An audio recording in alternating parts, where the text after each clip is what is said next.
네, 안녕하세요.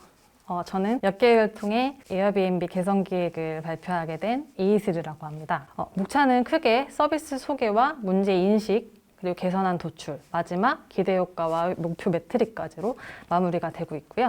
좀 시작하기에 앞서서 제가 온 오프라인을 통틀어서 이런 경험이 되게 전무해요. 그래서 말주변이 좀 없더라도 이해해 주시고 재밌게 들어주셨으면 감사하겠습니다. 여러분, 에어비앤비 이용해 보신 적 있으신가요? 저는 딱 2번이 있는데요. 오사카로 여행을 갔을 때랑 부산에 갔을 때입니다. 오사카에 갔을 때는 시내와 좀 떨어진 곳에서 좀 조용한 동네에서 숙소를 예약을 했었는데 그 주변을 정취를 느끼면서 하염없이 걷고 꼭 맛집이 아니더라도 즐거운 식사를 하고 주변에 시장을 걸어 다니면서 시장 구경을 하면서 굉장히 매력적인 여행을 경험했었어요. 그리고 부산에서는 역에서 가까운 데서 예약을 하긴 했는데 이게 게스트하우스는 뭔가 불편하고 호텔은 뭔가 비쌀 것 같아서 그런 점이 부담이 되어서 차선책으로 선택을 했었거든요. 근데 제가 간과했던 게 있었어요. 바로 옆에 좀 작은 차이나타운이 있었어가지고 새벽에 굉장히 중국 말소리가 많이 들려서 잠을 설쳤던 기억이 납니다. 자, 이 얘기를 하는 이유는 저는 바로 게스트로서 호스트가 리스팅한 여행 상품을 예약을 해서 이용을 했다는 것인데요. 그래서 이 에어비앤비라는 서비스는 숙소와 체험을 제공하는 호스트, 그러니까 즉 판매자, 그리고 여행 상품을 구매하는 게스트, 즉 구매자로 구성이 된 양방향 비즈니스 플랫폼 구조라고 볼 수가 있습니다. 빌롱 애니예요. 누구나 어디에서든 소속감을 느낄 수 있는 세상을 만들자 라는 비전을 외치고 있는 에어비앤비는 최근에 2월 달에 에어비앤비 사이트 안에 있는 창립자 편지에서 되게 미션을 견고히 했는데요. 굉장히 많은 얘기가 있었지만 되게 반복되는 내용은 비슷했어요. 그래서 제가 2가지 정도로 추려보았는데요. 하나는 연결과 소속감 기반의 커뮤니티를 구축한다. 그리고 창의력과 상상력으로 새로운 가능성을 제시하겠다. 라는 것이었는데 사실 이 창의력과 상의력으로 새로운 가능성을 제시한다? 이게 좀 와닿지는 않았었어요. 근데 이 부분이 뭘까라고 고민을 해보니까 아무래도 에어비앤비 같은 경우는 코로나로 인해서 굉장히 타격을 많이 받은 서비스였잖아요. 그리고 작년에 되게 대대적인 인사 정리가 있었습니다.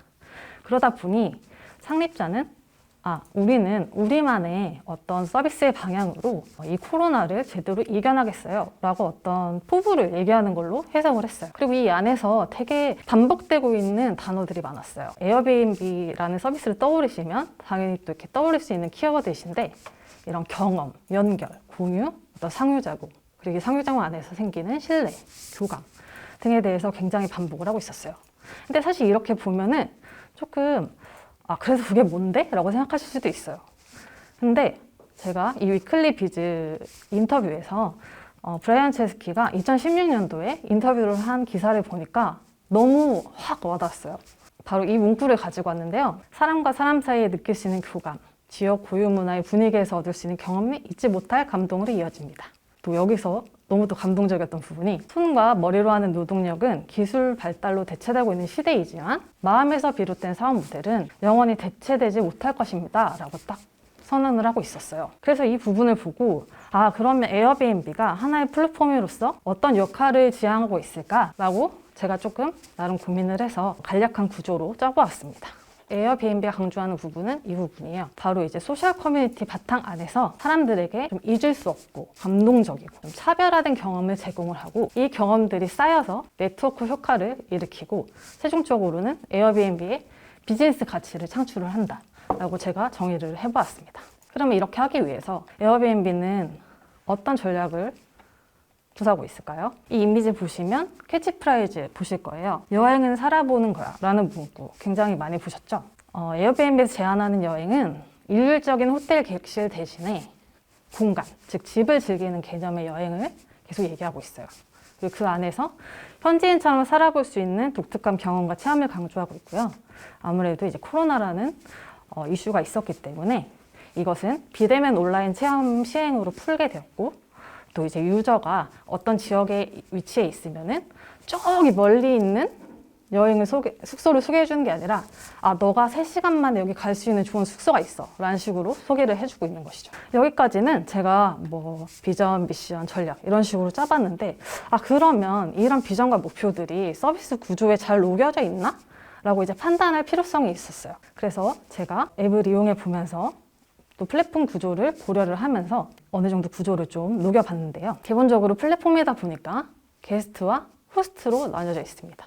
그리고 이 게스트는 호스트가 리스팅한 숙소와 체험을 검색을 할 수가 있고 이를 예약을 할 수가 있는데요. 내가 이거 무조건 예약하고 싶은데 바로 예약 딱 될까요?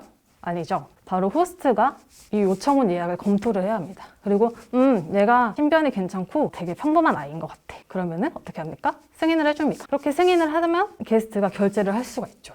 근데 이제 결제를 했어요. 바로 호스트한테 금액이 땅 갈까요? 아니죠.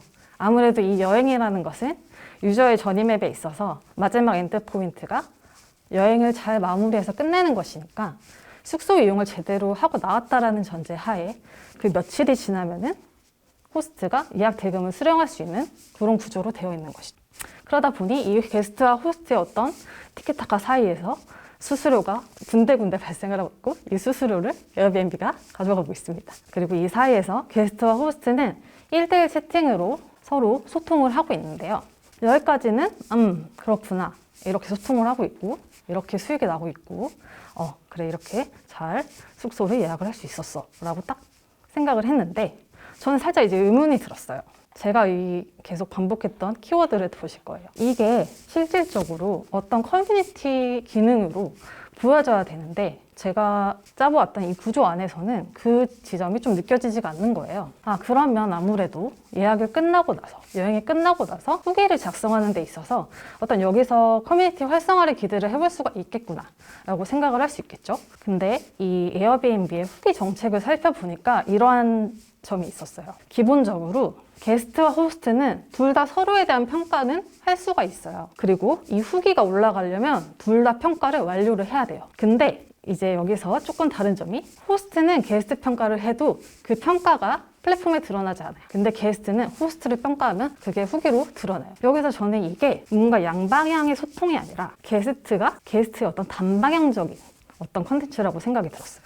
그러다가 조사를 해보았어요. 근데 아니나 다를까 글로벌 호스트 커뮤니티가 떡하니 있는 거예요. 이 안에서 호스트끼리 글로벌하게 막 소통을 할 수가 있어요. 기본적으로 어떻게 리스팅을 하면 효과적으로 할 수 있는지, 어떻게 효과적으로 리스팅을 할 수가 있는지, 그리고 어떤 이런 위기가 있었는데 어떻게 대처하면 매끄럽게 잘 갈 수 있는지 등등 여러 컨텐츠들과 함께 굉장히 호스트들이 잘 소통을 할 수 있게끔 어떤 소통의 장이 마련이 되어 있었어요. 근데 여기서 제가 생각한 건 이런 부분이죠. 그러면 게스트를 위한 커뮤니티 역할은 에어비앤비에서 적절히 수행하고 있나? 라는 생각이 들었습니다. 그 부분이 굉장히 지점이 미흡하다고 생각이 들었었거든요. 그래서 제가 잡은 개선 방향성은 게스트 간의 소통이 가능한 창구를 개설하면 좋지 않을까? 이 생각으로 출발하여서 이거를 활성화하고 유저를 락인을 할 수 있으면 더 좋겠다라는 결론에 다다랐습니다. 아무래도 이제 서비스 내에서는 커뮤니티 기능이 활성화될 수 있는 부분이 아무래도 후기가 좀 크다 보니까 후기에 대해서 좀 면밀히 살펴보았는데요. 아무래도 이제 개인정보이다 보니 제가 좀 블러 처리를 했는데 여러분 이 안에서 뭔가 따뜻한 에어비앤비의 톤 앤 매너가 느껴지지 않으신가요? 굉장히 타 숙박이나 여행 서비스와 다르게 후기가 정말 하나의 스토리입니다.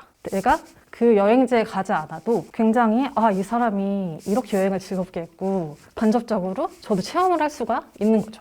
그리고 그 안에서 이런 감정을 느꼈으면 그 감정에 공감을 할 수 있는 어떤 하나의 컨텐츠로도 손색이 없다라는 판단을 내렸습니다. 그래서 제가 개선안을 도출하는 데 있어서 개선 레퍼런스를 어떻게 찾았냐를 말씀드리면 요즘 너무 유행을 하고 있어요.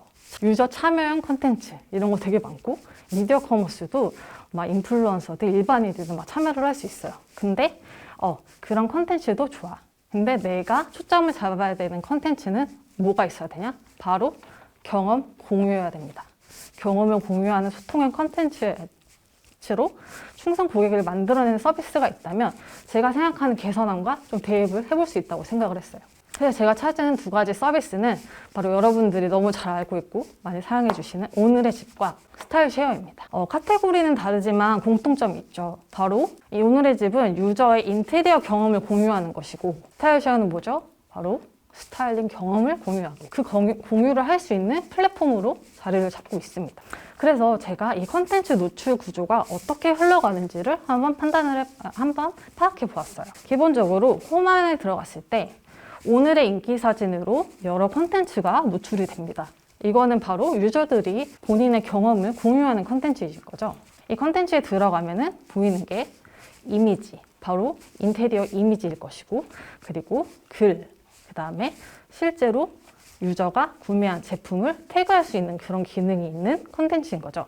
이 안에서 유저들은 감상평을 서로 남기면서 저 제품 뭐예요? 이 제품 뭐예요? 라고 이렇게 질문도 할 수 있고 어떤 커뮤니티를 활성화될 수 있는 창구로 콘텐츠가 이용이 된 것이죠. 하지만 여기서 끝나지 않죠. 여기 플러스 아이콘을 누르면 당연히 이 제품에 대한 구매 페이지가 뜨게 됩니다. 그리고 알게 됩니다. 내가 본 이 오늘의 인기 사진이 유저의 스타일링 샷으로 쌓여있구나 라는 걸 알 수 있어요. 스타일쇼도 비슷해요.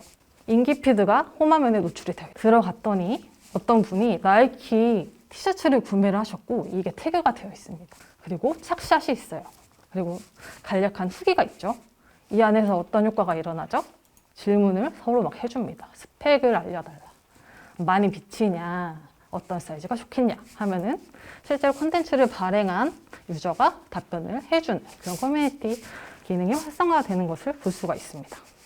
앞에도 말씀드렸듯이 이 태그된 상품을 누르면은 바로 상품 구매 페이지로 넘어가게 되고 이 인기 피드에 노출된 콘텐츠가 상품 구매 페이지 내에서 이 상품의 후기 스타일이라는 것으로 굉장히 모여있다는 것을 알 수가 있습니다. 그래서 이 구조를 파악을 해보고 제가 개선안으로 생각을 해본 것은 1차적으로 여행에 관련 콘텐츠라고 하면은 어떤 에세이 형식이 좋지 않을까. 왜냐면 아까 그 후기를 봤을 때, 에어비앤비 후기를 봤을 때 굉장히 스토리텔링적으로 성격이 녹아져 있었으니까 이거를 하나의 에세이로 초점을 잡고 유저 참여형 콘텐츠를 추가하여 지금 현재 별점 평가 기반의 후기를 보완을 하자. 그리고 이거는 자신의 경험을 공유를 해야 되고 유저 간 소통이 가능한 형태로 제작을 할 수 있도록 해야 한다라는 기준을 정해보았습니다. 그리고 여기서 내가 오늘 에어비앤비 회원가입을 했는데 저기 다른 서비스에서 예약한 경험을 여기 안에서 공유하면 의미가 있을까요? 아니죠. 바로 에어비앤비 내에서 결제까지 이어진 숙박, 체험 상품만 태그가 가능해서 이거는 나중에 해당 상품 정보 페이지에 연관 에세이로 노출이 될 수 있는 구조를 가질 수 있게끔 제가 개선안을 잡아보았습니다. 좀 비루하지만 우리는 UI가 중요한 게 아니기 때문에 구조만 보시면 돼요. 위에서 계속 강조를 했어요. 메인에는 인기 에세이가 노출이 되겠죠. 이 에세이를 누르면 뭐가 있을까요? 예상이 되시죠? 텍스트도 있고 이미지도 있고 있는데 중요한 거는 내가 정말 결제한 상품이고 체험이냐 라는 게 중요하겠죠. 그럼 이걸 누르면 뭘로 이동해요? 해당 여행 상품으로 이동을 하게 되는 겁니다. 그래서 내가 본 이 에세이는 이 상품 관련 에세이로 쌓이게 되고 결론적으로 다른 유저들은 이 정보를 보고 이 에세이 너무 좋은데? 나 여기 너무 가고 싶은데? 라고 하면은 바로 예약하는 이런 구조로 되게 되는 것이죠. 그러면 이런 개선안을 만들었을 때 실제로 어떻게 롤아웃 플랜을 짜보면 좋을까라고 생각을 해봤습니다. 제가 크게 4가지로 잡아봤는데요. 처음에는 에세이 참여 유저 테스트를 합니다. 그리고 여기 이 테스트에서 수집된 에세이를 선정을 하고 게재를 합니다. 그 다음에 정식적으로 기능을 오픈하고 이 기능을 활성화할 수 있는 방안에 대해서 말씀드릴 건데요. 처음에 유저 테스트를 했을 때는 대상은 다음과 같습니다. 테스트 기간 내에 에어비앤비 숙박과 체험 상품을 한 번 이상 결제한 유저여야 돼요. 이 유저가 결제를 해서 체험이나 숙박을 완료하고 나면은 에세이 참여해라 푸시를 막 전송을 합니다. 그리고 이렇게 수집된 에세이 중에서 이거 너무 진짜 좋다 라는 거는 뽑아요. 뽑는데 이게 바로 메인 화면에 영역을 다 크게 잡고 프론트 개발을 딱 해서 보여줘야 될까요? 아무래도 처음 단계에는 MVP 단계가 중요하기 때문에 처음에는 메인 배너로 노출을 하고 이 메인 배너 눌렀을 때 내부 링크 페이지로 들어가가지고 성전된 에세이를 볼 수 있도록 구축을 합니다. 그리고 이제 중요한 부분이 좋아요 댓글 기능을 기본으로 두고 정말 이 사람들이 좋아요를 누르고 이 안에서 댓글을 달면서 소통을 하고 있는가 추이를 관찰을 해야겠죠. 그 이후에는 정식적으로 오픈을 합니다. 근데 대상이 좀 달라요. 테스트 기간 내에 한 번 이상 결제하면 원래는 참여를 할 수가 있게 되는데 정식적으로 오픈이 되면은 유저가 막 2, 3년 전에 과거에 경험했던 여행 체험이 호스트에 의해서 여전히 잘 운영되고 있다면 그 상품에 대해서 SA를 참여를 할 수가 있는 것이죠. 그리고 그렇게 설정을 해보았고요. 그리고 이렇게 작성된 SA는 그 상품 구매 페이지 내에서 관련 콘텐츠로 노출을 하게 됩니다. 그러면은 여기서 좀 더 활성화를 잘할 수 있는 방법이 뭐가 있을지 고민을 해봤어요. 여기서 이제 스크랩 기능을 추가합니다. 그래서 실제로 유저가 본인이 발행한 SA와 내가 스크랩한 타 유저의 SA를 관리할 수 있도록 권한을 부여해 주는 거예요. 그리고 이제 딱 프론트 개발해야죠.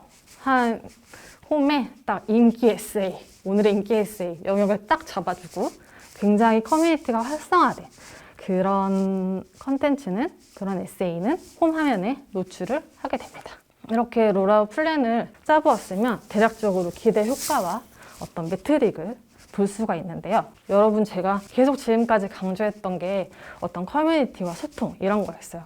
그럼 진짜 이 SA 기능을 추가했어. 근데 정말 유저 간의 소통이 증대가 되고 유저가 막 결제를 하지 않아도 이 SA 보려고 에어비앤비 플랫폼에 들어오는지 확인을 해봐야 되잖아요. 그래서 이 내부 유입수와 발행수가 기본적으로 가장 중요할 거고요. 그리고 평균 댓글 수와 평균 체류 시간 이런 거를 매트릭으로 정해볼 수가 있습니다. 그게 중요하죠. 어쨌든 제대로 수익이 나야 중요한 것들이니까 아무래도 유저가 실제로 결제를 한 상품을 태그를 했으니까 이 결제한 상품을 또 타고 들어가서 다른 유저들이 정말 결제를 하는지가 중요하겠죠. 하지만 어쨌든 막 결제가 얼만큼 증가됐나 이런 거라기보다는 SA 기능을 추가했고 이 SA를 통해서 결제가 일어났어. 이게 유의미한 데이터라고 생각이 들었기 때문에 결제 수와 결제율로 매트릭을 짜보았습니다. 여기까지는 좀 서비스 내부적인 거예요. 그 다음에 생각한 거는 조금 외부적으로 시선을 돌려보았어요. 혹시 주변에 그런 친구분들 있으세요? 나는 에어비앤비가 좀 불편해. 뭔가 별로야 라고 하는 그런 거부 반응을 느끼는 사람들이 있어요. 아무래도 이 주거 공간을 공유한다는 게 한국인들 사상에는 크게 조금 낯설 수도 있잖아요. 그러면은 이 SA를 통해서 다른 사람들에게 긍정적인 인상과 신뢰를 줄 수 있나? 이거를 어떤 가입률로 따져보는 거예요. 하지만 여기에서 가정되는 면은 뭐냐면 구글에서 SEO 검색으로 노출이 된다거나 에어비앤비 자체적으로 콘텐츠 마케팅을 해서 정말 외부 유입을 해서 이게 가입률로 전환이 되느냐라는 거를 생각하고 매트릭을 이렇게 짜보았습니다. 자, 여러분, 지금까지 제가 쭉 서비스 소개부터 목표 매트릭까지 말씀을 드렸어요. 제가 말씀드린 개선안이 에어비앤비의 어떤 소통을 증대시킬 수 있고 또 커뮤니티 기능이 활성화됐다고 하는 거에 공감을 하시나요? 그건 잘 모르겠지만 어쨌든 지금까지 얘기를 들어주셔서 정말 감사드리고, 그리고 마지막으로 이 발표 기회를 주신 그로스쿨 관계자분들과 미주님 그리고 이달 발표하실 다혜님한테 너무너무 감사드리다는 말씀 드리고 싶습니다. 감사합니다. 화이팅! 1. 뿅! 여러분 안녕하세요. 자시 도근양입니다. 여러분 첫 번째 저희 수강생 이희슬님의 발표 어떠셨어요? 와! 어쨌든 고생하셨습니다. 와! 저는 여러분들도 너무 멋있었던 게 댓글로 정말 크리틱 열심히 참여해 주셨어요. 네, 되게 많은 의견 주셔가지고 이희슬님한테도 되게 많이 도움이 됐을 것 같아요. 여러분 보시면서 분명히 그런 생각이 드셨을 거예요. 저게 맞아? 저게 분석한 게 맞아? 저거가 정말 의미 있는 해결책이 돼? 저거면 정말 해결이 돼? 저 해결책은 정말 가능한 거야? 근데 아마 여러분 요게 우리가 아니라 에어비앤비 회의실에서 있었어도 아마 여러분들의 질문이 똑같이 나왔을 거예요. 그러면 이게 잘못된 기획이냐? 그렇게 판단하시기에는 조금 저희가 답을 내리기가 어렵지 않나라는 생각이 들었어요. 지금 전체 흐름을 한번 쭉 보시게 되면은 일단 앞에서 에어비앤비의 방향성에 대해서 정리를 하면서 키워드를 하나 끄집어냅니다. 비전에 대한 키워드는 소통이에요. 그리고 이 소통에 대해서 내부적으로 뭔가 정의를 해요. 여기서 게스트와 호스트의 소통도 있었고요. 게스트와 게스트 간의 소통도 있었어요. 그래서 이거 이런 방식으로는 있지 않아요? 저런 방식으로 있지 않아요? 라는 댓글도 많이 올려주셨는데 네, 있을 수 있죠. 근데 기존의 거를 보고 잘 못 찾았다. 그러면 그것도 사실 문제는 있는 거잖아요. 자, 그럼 이 문제가 있다라고 판단한 부분을 소통이 잘 이루어지는 어떤 사이트들에서 그걸 해결 방식들을 보고 벤치마킹을 해와 본 거예요. 그게 오늘의 집과 스타일 쉐어예요. 그리고 거기에서 이거는 집이니까 조금 더 오늘의 집처럼 에세이스럽게, 아니면 조금 더 스타일 쉐어처럼 상품이랑 연계하게, 뭐 이런 것들을 키워드를 담아서 서비스를 제안을 한 거죠. 여기서 이게 답이 되냐, 정말 에어비앤비의 소통을 높일 수 있냐, 사실 이건 아무도 장담 못해요. 에어비앤비에 계시는 분도 장담 못할 거예요. 그러면 우리가 여기서 연습해야 되는 건 뭐냐면요, 여러분들이 댓글 달아주신 것도 되게 좋은 연습이 되고요. 발표하신 분처럼 만약에 발표를 하신다 그러면 역기획 연습은 정말 많이 되고요. 기획 연습은 이런 식으로 하시는 거라고 할 수 있습니다. 네, 그러면 저희가 오늘 생각보다 시간이 엄청 길어지고 있긴 한데 저희 두 번째 발표가 또 있죠? 그래서 다혜님이 이번에는 틴더를 기반으로 좀 발표를 해주실 거고요. 여러분 또 집중력 있게 댓글 많이 달아주시면서 재미있게 봐주시면 좋겠습니다. 전 또 이따 봐요.